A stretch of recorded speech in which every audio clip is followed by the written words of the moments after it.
लेकिन अब इतना कुछ करने के बाद कंस के पाप का घड़ा लगभग भर चुका था।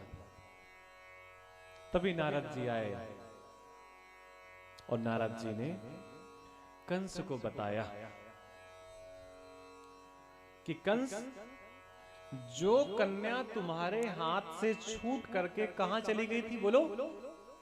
आकाश में। वो यशोदा की पुत्री थी। किसकी पुत्री थी? यशोदा की। और ब्रज में जो श्री कृष्ण हैं, वे किसके पुत्र हैं? देवकी के। वहां जो बलराम जी हैं, वो रोहिणी के पुत्र हैं। और वसुदेव ने तुमसे डर करके अपने मित्र नंद के पास उन दोनों को रख दिया है, और उन्होंने ही तुम्हारे अनुचर दैत्यों का वध किया है। समझिएगा, इतनी बड़ी व्यवस्था के बावजूद भी वसुदेव जी ने भगवान को गोकुल में छोड़ दिया, और इतने बड़े राजा को पता ही नहीं चलने पाया। दुष्ट व्यक्ति पूरा प्रयास करता है अपने आप को आगे रखने का, श्रेष्ठ कार्य, अपनी जान में श्रेष्ठ कार्य करने का पूरा प्रयास करता है, लेकिन वो भी नहीं समझ पाया कि कृष्ण कौन है। या यूं समझिए, भगवान को क्रूरता से नहीं पाया जा सकता। किससे नहीं पाया जा सकता? क्रूरता से। निर्मल मन जन सो मोहि पावा, मोहि कपट छल छिद्र न भावा। नारद जी ने कहा, कंस, क्रूरता से भगवान को आप नहीं पा सकते, इसलिए अब क्रूरता त्याग दो और किसी ऐसे व्यक्ति को बुलाओ जो क्रूर ना हो। तो कंस ने फिर अक्रूर को याद किया, जिनके पास किसी प्रकार की क्रूरता नहीं थी। अक्रूर जब कंस के पास आए तो कंस ने खड़े होकर के अक्रूर का अभिवादन किया। दुष्ट व्यक्ति अगर प्रणाम करने लगे तो इसका मतलब है कि वो हमसे कुछ चाहता है। नहीं, दुष्ट व्यक्ति कहां अपनी दुष्टता छोड़ता है?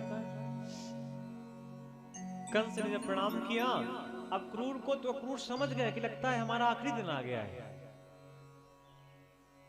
भाई, किसी बकरे को ज्यादा हरी भरी घास खिला दी जाए तो समझ जाता है कि अभी मैं खाऊंगा, फिर मुझे खाया जाएगा। अक्रूर जी घबरा रहे हैं कि अब ये होने वाला क्या है, क्या चाहता है मुझसे ये। तब कंस ने धीरे से कहा कि आप ऐसा करिए, वृंदावन जाइए और कृष्ण और बलराम को यहां पर ले आइए। स्वभाव वही है, लेकिन कार्य में परिवर्तन है। अभी भेज रहा था कि जाओ मार के वापस आओ, और जब अपने मारने के प्रयास में असफल हो गया तो कह रहा है उन्हें जिंदा ले आओ, यहां फिर मार देंगे। अक्रूर जी प्रसन्न भी हैं और दुखी भी हैं। प्रसन्न इस बात से हैं कि आज भगवान के दर्शन होंगे, और दुखी इस बात से हैं कि भगवान तो छोटे छोटे हैं, और कहीं अगर इनको किसी प्रकार का कष्ट हुआ तो दोष हमारे ऊपर आएगा कि अक्रूर लेने आए थे। अक्रूर जी चल पड़े दौड़ने वाले घोड़ों से जुते हुए रथ में बैठ करके, जो मथुरा से ब्रज का रास्ता आधे घंटे का है, सुबह चले और शाम तक पहुंचे। क्यों? जैसे जा रहे हैं ध्यान छूट जाता है, ध्यान लग जाता है कि भगवान कैसे से कितने सुंदर होंगे, कैसे होंगे, तो घोड़ों को हाँकना बंद कर देते हैं। सांझ होते होते वो अक्रूर जी ब्रज में पहुंच गए। उस ब्रज में जहां पर भगवान ने अनेकों मीठी मीठी लीलाएं की, उस ब्रज में जहां गोपियां रोज उलाहना लेकर के आती थी, कभी राधा को सहारा बना करके, कभी किसी और को सहारा बना करके। और एक और कथा है, एक बार तो सभी गोपियों को सबसे ज्यादा चिढ़ किससे हो गई? भगवान की बंसी से। सभी गोपियों ने कहा कि भगवान तो हमारे पास कुछ समय के लिए रहते हैं, लेकिन ये बंसी, ये तो हमेशा भगवान के कमर में लटकी रहती है, अधरों के पास रहती है, और जब भगवान सो भी जाते हैं तो भगवान के सर के पास रहती है। तो सभी बंसियों ने, सभी गोपियों ने बंसी को हानि पहुंचाने का प्रयास किया। राधा से बार बार आलोचना की। राधा ने कहा, हमसे क्यों कहती हो, खुद ही जाकर के बंसी से पूछ लो कि आखिर ऐसा कौन सा गुण है जिसके कारण भगवान तुम्हें अपनी कमर में, अपने ओठों के पास और अपने सर के पास रखते हैं। सारी गोपियां एक दिन झुंड बना करके बंसी के पास गईं और बंसी को खट्टे खट्टे शब्द बोलने लगे। अरे बंसी, बांस की बनी हुई सूखी पोपली, निर्या में छेद, और जब देखो भगवान के ओठों में, आखिर तुझ में ऐसा क्या है, ऐसा कौन सा गुण है कि भगवान तुझे अपने से दूर नहीं रखते? तो बंसी ने कहा, बांसुरी ने कहा कि गोपियों, हम में एक ही गुण है। कौन सा? हम में एक गुण है, वो ये कि हम में कोई भी गुण नहीं है। हम में कोई गुण ही नहीं है, यही हमारा गुण है। और आप तो गुणों की भंडार हैं। पहला गुण जाति का गुण है कि आप भगवान के कुल में हैं। आपको परिवार का गुण है कि आप परिवार वाली हैं। आपको अपने शरीर का गुण है कि आप शरीर वाली हैं। आपको अपने शरीर की सुंदरता का अहंकार है कि आप तो सुंदर हैं। और आप में एक और गुण है कि आपको जो कोई बात कहनी होती है, वो बात आप भगवान से बिना संकोच के कह देती हो। आप लोग बोल बोल के भगवान के कानों को पका देती हो, ये आपका गुण है। लेकिन हमारा गुण क्या है कि मैं भगवान के सामने कोई भी शब्द नहीं बोलती। भगवान जो चाहते हैं मैं वो बोलती हूं, मैं जो चाहती हूं वो मैं नहीं बोलती। लेकिन तुम में खास है कि भगवान जो चाहे या ना चाहे, तुमको तो बोलना ही है। तुम तो गुणों की खान हो, हमारे पास तो कोई गुण नहीं है। और फिर बंसी ने बताया सारी गोपियों को कि मैं ऐसे ही भगवान के पास नहीं आई। मैंने जीवन में अनेकों कष्ट सहे हैं, पहला कष्ट, मैं अपने परिवार से अलग कर दी गई। मैं जिस परिवार के साथ थी वहां कुल्हाड़ी से मुझे काटा गया। मैंने उस कुल्हाड़ी की चोट का सहन किया। मुझे मेरी जड़ से काट दिया गया, मैं कुछ नहीं बोली। मुझे मेरे परिवार से विलग कर दिया गया, अलग कर दिया गया, फिर भी मैं कुछ नहीं बोली। काटने वाले ने हमसे ये नहीं कहा कि हे बांस, मैं तेरा उपयोग कहां करूंगा। और मैंने भी नहीं पूछा काटने वाले से कि भैया हमको काट के तो लिए जा रहे हो, हमारा क्या करोगे? किसी कथा में झंडे की जगह लगाओगे या किसी बूढ़े की डंडी बनोगे या किसी यज्ञ कुंड में लगेंगे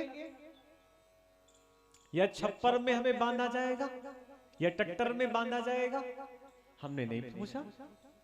हमने ये भी नहीं पूछा कि आप हमारा क्या करेंगे, और हमने ये भी नहीं पूछा कि कहीं ऐसा तो नहीं कि किसी का राम नाम हो गया है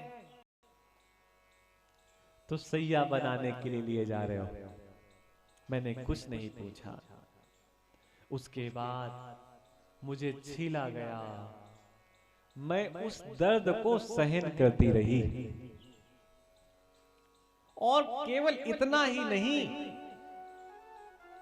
फिर गरम गरम सलाखों से मुझे छेदा गया। इतने मैंने कष्ट सहे हैं, और इतना कष्ट सहने के बाद भी मैं अपनी कोई भी बात भगवान से नहीं कहती।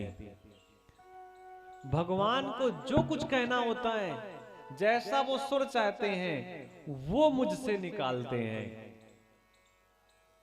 तो वृंदावन के संत कहते हैं कि भगवान के हाथों में जाना हो तो क्या बन जाओ?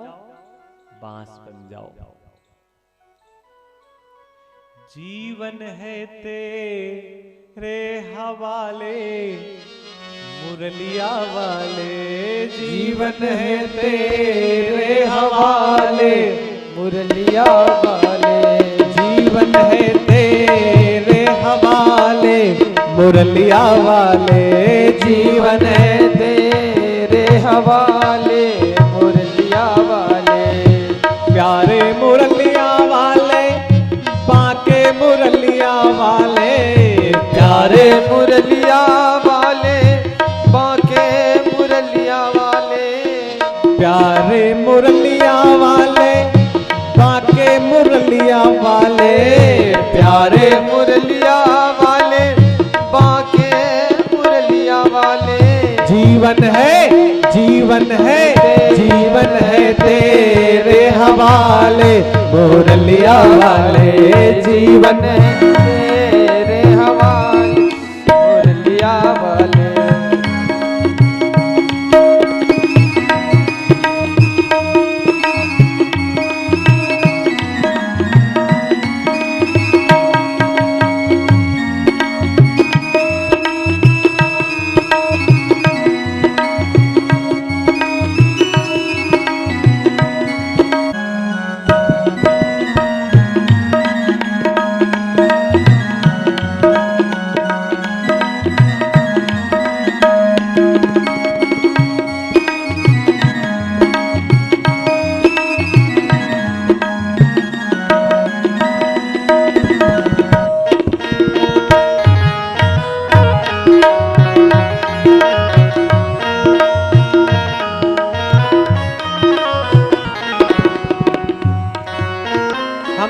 भगवान से अपनी बात कहेंगे।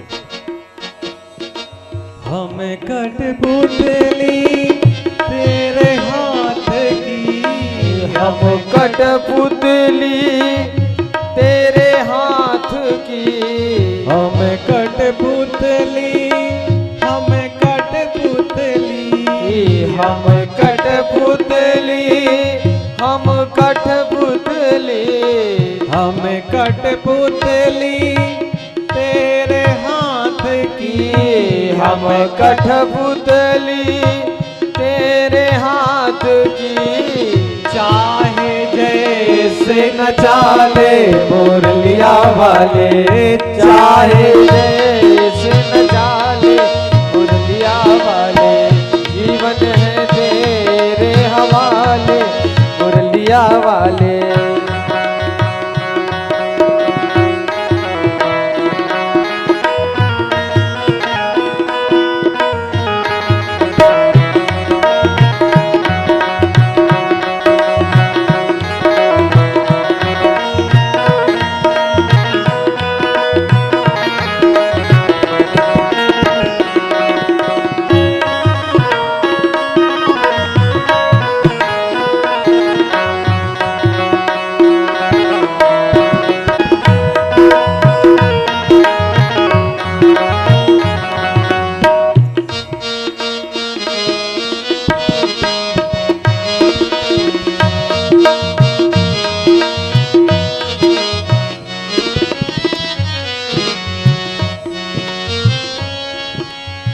श्री चरणों का दास बना ले, श्री चरणों का दास बना ले, श्री चरणों का दास बना ले, श्री चरणों का दास बना ले। वृंदावन में बसा ले मुरलिया वाले, वृंदावन में बसा ले मुरलिया वाले, जीवन है तेरे हवाले मुरलिया वाले, जीवन है तेरे हवाले मुरलिया वाले, जीवन है तेरे हवाले मुरलिया वाले, जीवन है तेरे हवाले मुरलिया वाले। जय जय श्री राधे। जीवन है तेरे हवाले मुरलिया वाले, श्री चरणों का दास बना ले मुरलिया वाले। हम तो ऐसा कह सकते हैं, बाकी जिस दिन उन्हें ऐसा लगेगा कि हम उनके चरणों के दास बनने के योग्य हैं, तो पता है क्या होगा? राम दुआरे तुम्हें रखवारे, राम दुआरे तुम रखवारे, होत न आज्ञा बिनु पैसारे, होत न आज्ञा बिन पैसारे। हम जिस दिन योग हो जाएंगे तो राम दुआरे, और तुम रखवारे नहीं, हम रखवारे। हमें भी सेवा का अवसर मिलेगा।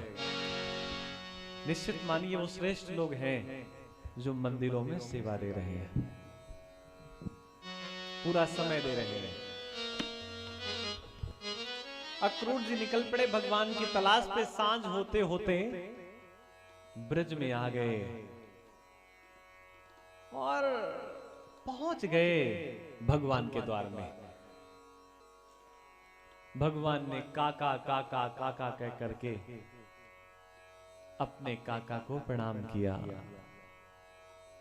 और काका ने भी वात्सल्य लुटा दिया और पूछा भगवान ने कि वसुदेव जी और देवकी कैसे हैं? मेरे पिताश्री, मेरी माताश्री।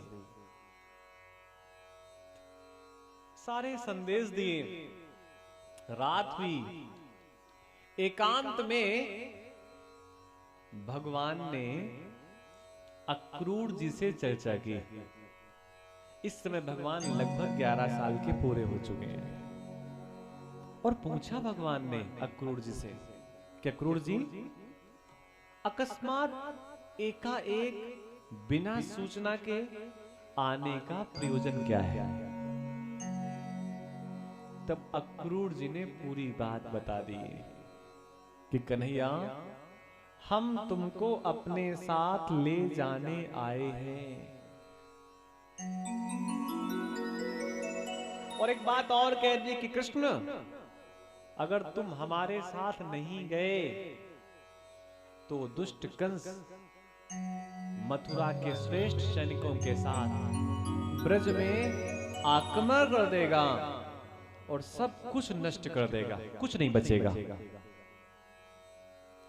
इसलिए ब्रज के कल्याण के लिए तुम्हें हमारे साथ चलना होगा। भगवान तो चलने के लिए तैयार है, केवल कोई बुलाने वाला तो हो। भगवान ने एक बात और कही कि हम रात के अंधेरे में चलेंगे। क्यों? क्योंकि अगर हम दिन में गए तो गांव के लोग, ग्रामवासी हमें जाने नहीं देंगे। इसलिए रात के अंधेरे में सुबह भगवान ने चलने की बात कही। यशोदा जानती थी कि ये हमारा लाला नहीं है, इसलिए आज यशोदा ने कृष्ण के सारे वस्त्र, सारे आभूषण, सारे खिलौने एक पोटली में बांध दिए, ये सोच करके कि मैं कृष्ण की एक भी वस्तु अपने पास नहीं रखूंगी, क्योंकि जब जब मैं उस वस्तु को देखूंगी मुझे कृष्ण की याद आएगी और मैं अपने आंसू संभाल नहीं पाऊंगा। वो जानती थी कि ये बड़े आदमी का बेटा है और एक बार अगर चला गया, बड़ी व्यवस्थाओं को देख लिया तो वापस फिर आएगा नहीं। सुबह निकल पड़े रथ में बैठ करके भगवान अक्रूर जी के साथ। वो सामान इकट्ठा कर रही थी। नंद बाबा ने कहा, अरे यशोदा, इन वस्तुओं को तो तू भेज सकती भगवान के साथ, जो नश्वर है, जो खिलौने हैं, लेकिन उन यादों को जो 11 साल तुमने जिया है उनको कैसे नष्ट करोगे?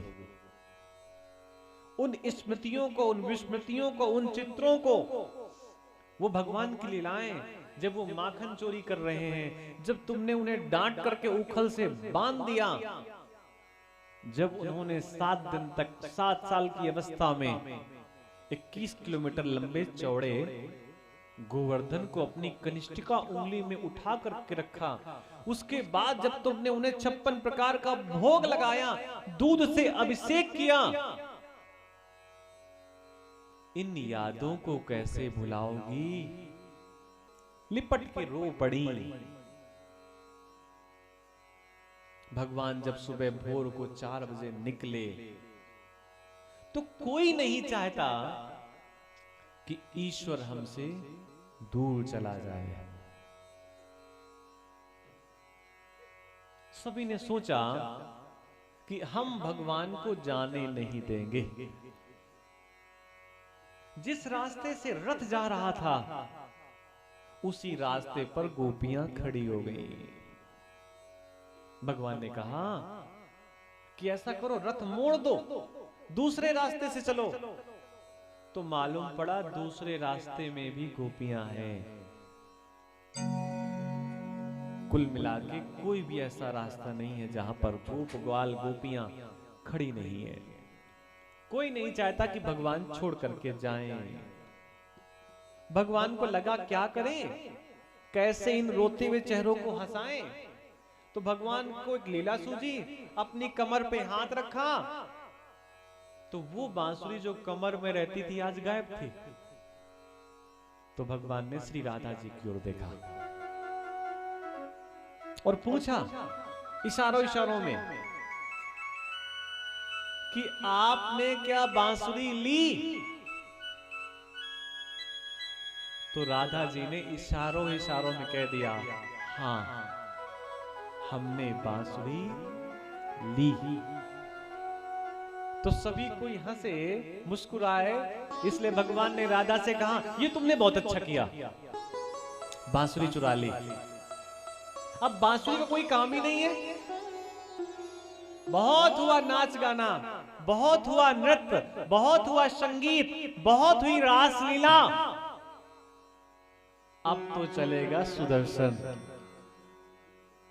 इसलिए बांसुरी को तुम रखो, हमें जाने दो, हम आज जा रहे हैं, कल रुकेंगे और परसों फिर आ जाएंगे। निकल पड़े अक्रूर जी भगवान को लेकर के मथुरा की ओर।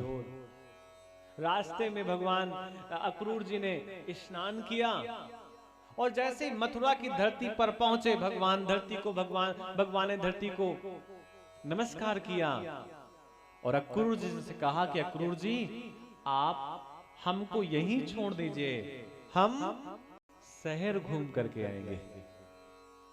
एक बात और, आज पहली बार भगवान शहर आए, इसके पहले तो जंगल में ही थे। और जंगल के बालक कैसे होते हैं? जंगली होते हैं। अरे गाय चराने वाले कोई कैसे होते हैं? उनका कोई मेकअप होता है क्या?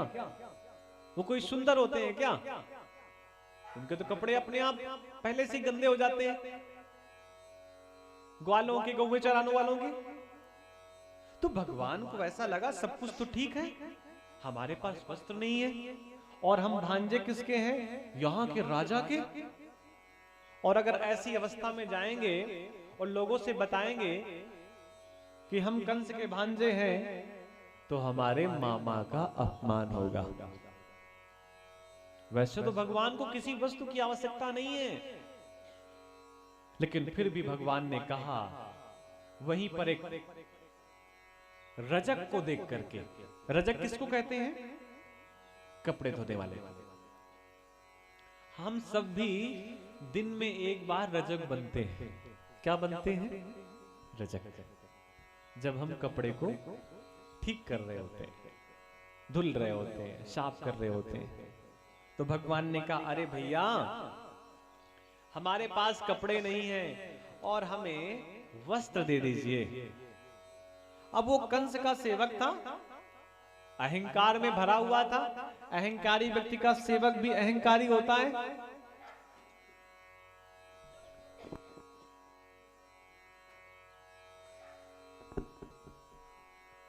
अहंकारी का सेवक भी अहंकारी होता है, इसलिए उसने मना कर दिया।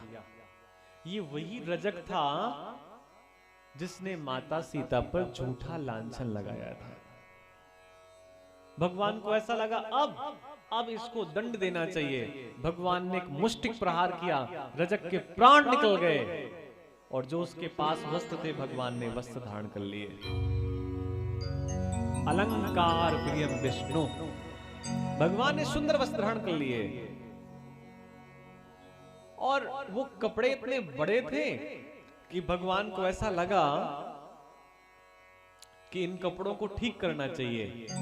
तो वहीं पर एक दर्जी था जो कपड़ों को ठीक करता था। भगवान उनके पास गए और उनसे कहा कि भैया हमारे कपड़े नाप के बना दो। तो दर्जी ने उनके कपड़े ठीक कर दिए। भगवान को ऐसा लगा कि अब क्या करें, अब कहां बढ़े? कपड़े भी अच्छे हो गए, वस्त्र भी अच्छे हो गए, और बस एक ही परिभाषा दूर रही। वो क्या कि ब्रजवासी के मस्तक पर चंदन लगा होता है और वो तो हमारे चंदन लगा नहीं है। इसलिए भगवान को ऐसा लगा क्या करें, चंदन कहां से ढूंढें, किसके पास से जाएं? पूरी की पूरी मथुरा सजी हुई है, सभी के यहां दीपक रखे हुए हैं, कलश रखे हुए हैं, रोली आलेपन सब कुछ किया गया है। लेकिन घर के अंदर, घर के बाहर नहीं। क्यों? क्योंकि कंस को मालूम पड़ेगा कि कृष्ण के स्वागत के लिए मथुरा वासियों ने दीपक जलाए हैं, कलश रखे हैं, आलेपन रंगोली बनाई है, बंधनवार टांगा है, तो कंस हमारे प्राण ले लेगा। इसलिए सबने सजावट कर रखी है, कोई घर से बाहर नहीं निकला, सबकी सजावट घर के आंगन में है, घर के भीतर है। लेकिन भैया सभी जगह ऐसे लोग होते हैं जो किसी से नहीं डरते।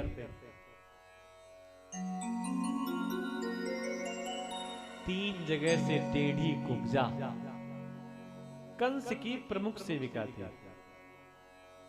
रोज कंस को चंदन लगाती थी। क्या लगाती थी? चंदन। कुब्जा जब चंदन लगाती थी, चंदन घिसती थी, तो नाम किसका लेती थी? भगवान का। और भगवान के लिए चंदन घिसने की प्रक्रिया है। भगवान के लिए चंदन कैसे घिसा जाएगा, महादेव के लिए चंदन कैसे घिसा जाएगा, दुर्गा के लिए चंदन कैसे घिसा जाएगा, ये सब प्रक्रियाएं होती हैं। ऐसे नहीं कि वो शुरू कर दिया पकड़ के कैसे भी घिस रहे हैं ना, ना। जब सीधे सीधे चंदन घिसते हैं तो ऐसा चंदन किसके लिए होता है? भगवान के लिए। आप लोग दाल बांटते हैं ना सीधे सीधे, तो जैसे सीधे सीधे दाल बांटी जाती है, ऐसे जो चंदन घिसा जाता है, ये चंदन किसके लिए होता है? भगवान के लिए। लेकिन कभी कभी दाल बांटते बांटते आप लोग क्या करते हैं? बगल से ऐसे लिया, फिर शुरू कर दिया, फिर बगल से ऐसे लिया, फिर शुरू कर दिया।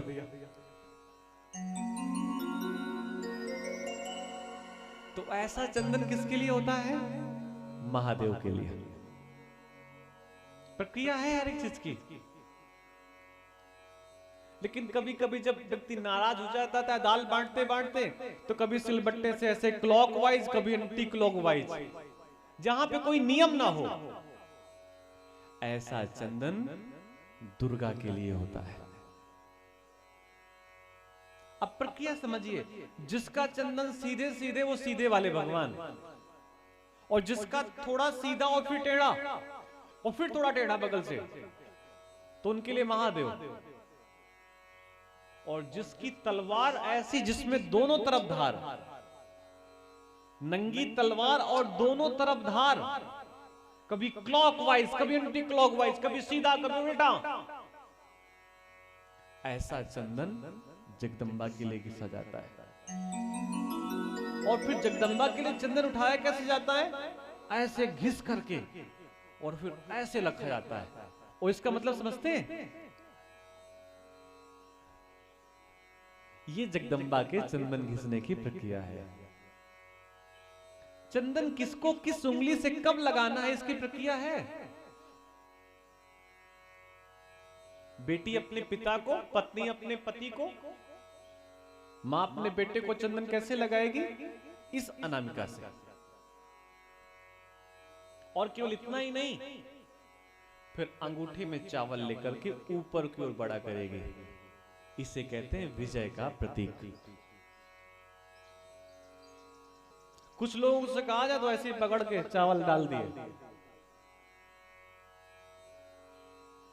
अपने चंदन बीच वाली उंगली से भी लगाया जा सकता है स्वयं के लिए। और कहीं आपका शत्रु आ जाए, कोई ऐसा व्यक्ति आ जाए जिससे आपका द्वेष है, जिससे आपका प्रेम नहीं है, तो उसके भी कल्याण के लिए तो सबसे छोटी उंगली से उसको चंदन लगाया जाता है, जिससे कि उसका क्या हो जाए? कल्याण। किसका? शत्रु का। तो इस उंगली का उपयोग कब किया जाता है? इस उंगली का उपयोग तब किया जाता है जब हम उसका तिलक कर रहे हों जो शरीर से इस संसार में उपस्थित ना हो। पितरों का, पितरों का। इस क्या बोलते हैं इसको? जोर से बोलो ना, अनामिका नहीं। हम कोई कुम्हड़ा की बतिया नहीं है, ये शब्द किसने किसको कहे हैं? लखन ने परशुराम जी को, कि हम कोई कुम्भड़े की फूल नहीं हैं कि आप हमें तर्जनी उंगली दिखा दो और हम मुरझा जाए। तो इस उंगली को संत महात्मा ऐसे दबा के रखते हैं, फिर जप करते हैं। शास्त्र कहता है चैत, बैसाख और जेठ, जितनी गर्मी होती है उतनी इस उंगली में होती है। इसलिए इस उंगली को किसी को ना दिखाने की बात भी कही गई, अपने से श्रेष्ठ व्यक्ति को। लोग कहते हैं ना कि अंगुरियाओ नहीं, बार बार अंगुरिया रहे हो, इसको दबा के रखने की बात कही जाती है। इसका उपयोग कब करते हैं? केवल पितृपक्ष में, उसका तिलक करने के लिए जो संसार में शरीर के रूप से उपस्थित नहीं है, जिन्हें पितर कहते हैं। और पितरों का स्थान कौन सा होता है? कौन सा स्थान होता है? बोलिए, बोलो बोलो। वो जो माता सीता की सेवा में है, क्या नाम है उसका? विभीषण की बेटी का त्रिजटा नहीं, त्रिजटा नाम राक्षसीएगा। वो भगवान से कहती है, कौन त्रिजटा? भगवान से नहीं, माता सीता से। समझिएगा, कोई भी शब्द ऐसे फर्जी में नहीं लिखे हैं। वो कहती है, रात में मैंने एक सपना देखा है कि रावण कहां जा रहा है। अब इसको पूरा करिए। अब किस दिशा की ओर जा रहा है? दक्षिण दिशा की ओर। यानी कि दक्षिण दिशा किसकी होती है? मृत्यु के देवता की।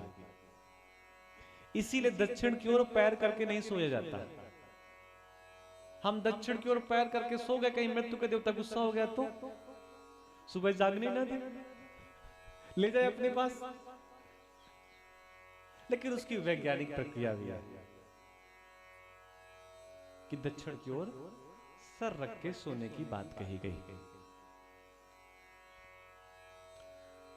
तो वो एक कुब्जा जो 3 जगह से टेढ़ी थी, वो जब चंदन घिसती थी तो किसका ध्यान करती थी?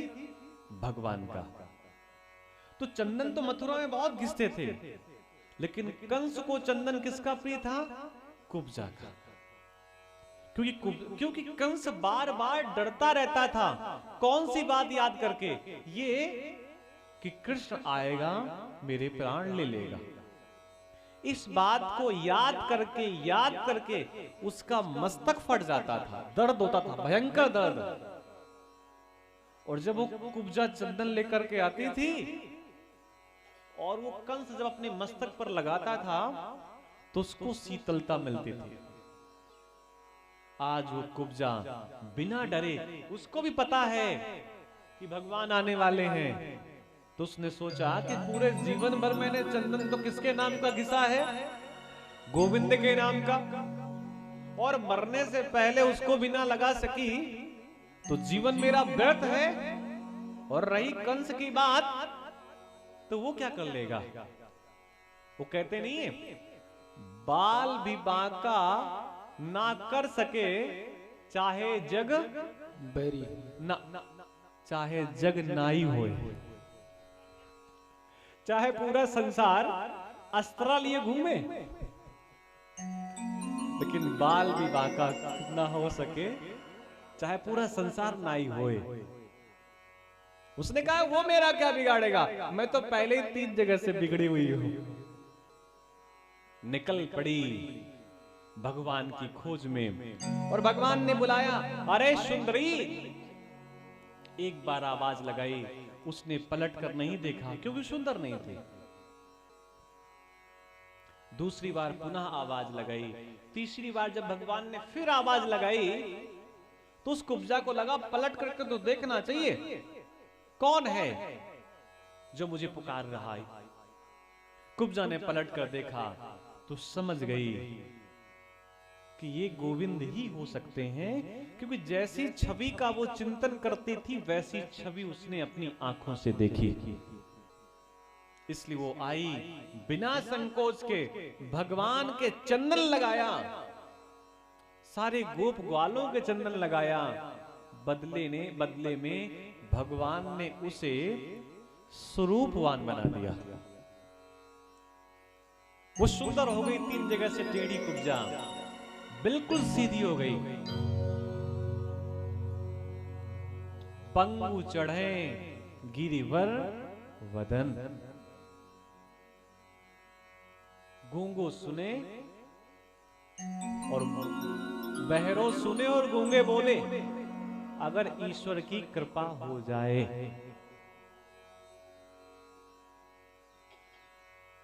भगवान से कुब्जा कहती है कि अभी तक तो सब मुझसे दूर रहते थे, लेकिन आपने सुंदरता दे करके अच्छा नहीं किया। अब तो सब पास आने का प्रयास करेंगे,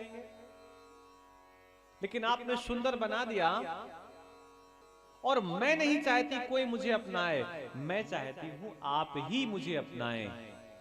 तो भगवान ने कहा ठीक है, समय आएगा तो हम आपसे जुड़ जाएंगे। आगे पहुंचे, कंस ने पूरी तैयारी कर रखी थी भगवान को हानि पहुंचाने के लिए, भगवान को चोट पहुंचाने के लिए। और भगवान उस जगह पहुंच गए जहां पर कंस ने सब व्यवस्थाएं व्यवस्थित कर रखी थी। अनेकों द्वार थे यज्ञशाला में, जहां पर मल्ल युद्ध की प्रक्रिया हो रही थी। लेकिन कंस ने जानबूझ के केवल और केवल एक द्वार खाली रखा था, बाकी सारे के सारे द्वार उसने बंद कर रखे थे। उसी द्वार पर उसने मदमस्त एक हाथी को खड़ा कर दिया, वलिया पेड़ नाम का हाथी, जिसको भयंकर मदिरा पिलाई गई थी। भगवान गए, कंस के द्वार में एक धनुष था और कंस को यह आशीर्वाद था कि जो इस धनुष को तोड़ देगा वही कंस का वध करेगा। इसलिए धनुष की रक्षा के लिए कंस ने अनेकों सैनिक नियुक्त कर रखे थे। लेकिन आज भगवान ने खेल खेल में धनुष को तोड़ दिया। मालूम पड़ गया कंस को कि धनुष टूट गया, और भगवान अपने ग्वाल बालों के साथ, अपने भाई के साथ, बलराम जी के साथ जब उस यज्ञशाला में प्रवेश करना चाहते हैं तो महावत ने वहां हाथी खड़ा कर दिया। भगवान ने कहा भैया हम भी यज्ञशाला को देखना चाहते हैं, आप रास्ते से हाथी तो हटा दीजिए। उसने ना हटाने की बात कही, और उसने हाथी को ही भगवान क्यों दौड़ा दिया कि जाओ इनके प्राण ले लो। और वो हाथी भगवान की ओर चल पड़ा, दौड़ पड़ा। भगवान ने अपने आप को संभालने का प्रयास किया, तब तो हाथी भगवान को दबाने का प्रयास कर रहा है, मारने का प्रयास कर रहा है। भगवान कुछ देर तो अपने आप को संभालते रहे, लेकिन अब भगवान को ऐसा लगा बहुत देर तक ऐसी लीलाएं नहीं करनी चाहिए। भगवान उछल करके उस हाथी की सूंड को पकड़ लिया, 2-3 बार ऐसे घुमाया, जमीन पर पटका और हाथी के पंख पखेरु उड़ गए। हाथी का दांत तोड़ लिया और दांत को कंधे में रख करके वीर योद्धा की तरीके उस यज्ञ कुंड में घूमने लगे, भ्रमण करने लगे, जैसे कोई मदमस्त योद्धा दौड़ता है। कंस ने अपने चारों सेवकों को आदेश दिया कि कोई भी ग्वाला, कोई भी गोप बचना नहीं चाहिए, जाओ इनके प्राण ले लो। सभी लोगों ने कहा ये कैसी निर्दयता, कहां छोटे से बालक और कहां ये सल तोसल चारुण मुष्टिक जैसे महान योद्धा। लोगों ने आंखें बंद कर ली कि ऐसा दृश्य हम अपनी आंखों से नहीं देख सकते, क्योंकि यहां पर अन्याय हो रहा है। एक छोटे से बालक को मारने के लिए 4 वो पहलवान जो विश्व विजेता हैं, ये छोटे से बालक को मारने के लिए जा रहे हैं। कंस की आज्ञा का पालन हुआ और वो चारों योद्धा टूट पड़े कृष्ण और बलराम के ऊपर। कुछ देर तो भगवान खेलते रहे, लेकिन अब भगवान को ऐसा लगा, देवता ऊपर से हाथ जोड़े खड़े हुए कि भगवान कब तक इसके अत्याचार को हम लोग सहेंगे, अब तो इसको कम से कम आप नींद में सुला दो। भगवान ने 2-2 मुष्टिक प्रहार किए तो चारों के चारों योद्धा वहीं पर गिर पड़े, प्राण निकल गए। तब कंस ने अपनी पूरी सभा के सैनिकों को आदेश दिया कि बचने न पाए इसको छोड़ना नहीं, कोई भी ग्वाला भाग के न जाने पाए, सबको पकड़ लो, सबको बंदी बना लो। भगवान को भयंकर क्रोध आया और भगवान उछल करके दौड़ करके वहां पर चढ़ गए जहां पर कंस बैठा हुआ था। वहीं पर भगवान के केसों को पकड़ करके भगवान ने उस कंस को ऊपर से जमीन पर पटक दिया और स्वयं कूद कर उसकी छाती पर बैठ करके मुष्टिक प्रहार करने लगे। भयंकर बालों को खींचा, कंस रो रहा है कि मुझे पीड़ा हो रही है। तब भगवान ने कहा, याद कर वो समय जब तूने मेरी मां के केस पकड़े थे। मुष्टिक प्रहार किया, इतना जोर का मुष्टिक प्रहार किया कि कंस के प्राण पखेरु उड़ गए। बोलिए वृंदावन बिहारी लाल की। तब तक तो वो सैनिक जो देवकी और वसुदेव के द्वार पे खड़े थे, उनको ऐसा लगा जल्दी से हथकड़ियां खोल देनी चाहिए, नहीं वो ग्वाला आएगा, कृष्ण कन्हैया आएगा और हमारे भी प्राण ले लेगा। लेकिन भगवान अब लंबे समय तक, बहुत देर तक अपने माता पिता से दूर नहीं रहना चाहते, इसलिए भगवान उछल करके, दौड़ करके, कूदते हुए, हंसते हुए, खेलते हुए वहां पहुंच गए जहां पर भगवान के माता पिता कैद थे। द्वारपाल सोच रहे हैं क्या करें, कैसे इनकी कुंडी खोलें, सब चाबी ढूंढने का प्रयास कर रहे हैं। तब तक तो भगवान को याद आ गया कि मैं एक जन्म में नरसिंह बना था, अपने नाखूनों को बड़ा कर लिया, अपने दांतों को बड़ा कर लिया और स्वयं दांतों के माध्यम से ताले को तोड़ दिया, अंदर घुस गए, हथकड़ियों बेड़ियों को तोड़ दिया और भगवान के सामने खड़े हो गए, माता पिता के सामने। माता पिता को ऐसा लगा ये तो भगवान है, ये तो कौन है?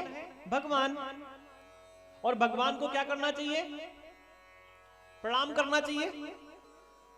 इसलिए माता पिता ने भगवान को प्रणाम करने का जैसे ही मन में सोचा तो भगवान को ऐसा लगा कि माता पिता हमको प्रणाम करेंगे, संसार क्या कहेगा। तो भगवान ने अपनी